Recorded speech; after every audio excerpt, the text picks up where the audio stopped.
ملک کے مالیاتی نظام کو درپیش ممکنہ ڈیجیٹل خطرات کے پیش نظر وزیر فائنانس نرملا سیتارمن نے آج ملک کے بڑے بینکوں کے سربراہان کے ساتھ ایک اعلیٰ سطحی اجلاس منعقد کیا، جس میں مصنوعی ذہانت یعنی اے آئی کی تیزی سے بڑھتی ہوئی صلاحیتوں اور ان سے پیدا ہونے والے سیکیورٹی خدشات کا تفصیلی جائزہ لیا گیا۔ یہ اجلاس ایسے وقت میں منعقد ہوا ہے جب عالمی سطح پر امریکی کمپنی اینتھروپک کے تیار کردہ جدید اے آئی ماڈل میتھوس کے حوالے سے خدشات شدت اختیار کر گئے ہیں۔ ماہرین کا کہنا ہے کہ ماڈل کمپیوٹر سسٹم میں موجود کمزوریوں کو غیر معمولی رفتار سے تلاش کرنے اور ان کا فائدہ اٹھانے کی صلاحیت رکھتا ہے، جو بینکنگ اور مالیاتی اداروں کے لیے ایک نیا اور پیچیدہ خطرہ بن سکتا ہے۔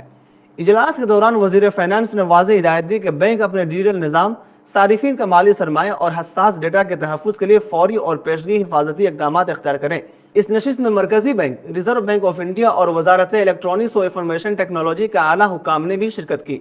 جہاں اس عملے کا جائزہ لیا گیا کہ جدید اے آئی ٹیکنالوجی کس حد تک ملکی مالیاتی ڈھانچے کو متاثر کر سکتی ہے۔ رپورٹس کے مطابق کمپنی کا دعویٰ ہے کہ کلوڈ میتھوس نامی یہ ماڈل نہ صرف جدید بلکہ کئی دہائیوں پرانی سیکورٹی خامیوں کو بھی دریافت کرنے کی صلاحیت رکھتا ہے، حتیٰ کہ 27 سال پرانی کمزوریاں بھی اس کی گرفت میں آ سکتی ہیں۔ مزید برآں اطلاعات یہ بھی ہیں کہ اس ماڈل غیر مجاز رسائی کی کوششوں کے بعد اسے عام سطح پر جاری کرنے کے بجائے محدود دائرے میں استعمال کیا جا رہا ہے۔ بتایا جاتا ہے کہ 7 اپریل کو اعلان کردہ اس منصوبے کو پروجیکٹ گلاس ونگ کے تحت صرف منتخب اداروں کو دفاعی نوعیت کی سائبر سیکورٹی سرگرمیوں کے لیے استعمال کرنے کی اجازت دی گئی ہے، تاکہ اس کی طاقتور صلاحیتوں کو مثبت اور محفوظ مقاصد تک محدود رکھا جا سکے۔ مصنوعی ذہانت کی تیز رفتار ترقی نے جہاں انسانی زندگی کو سہولت اور رفتار بخشی ہے، وہیں اس نے عالمی مالیاتی نظام کے لیے ایک نیا ڈیجیٹل اسلحہ جاتی مقابلہ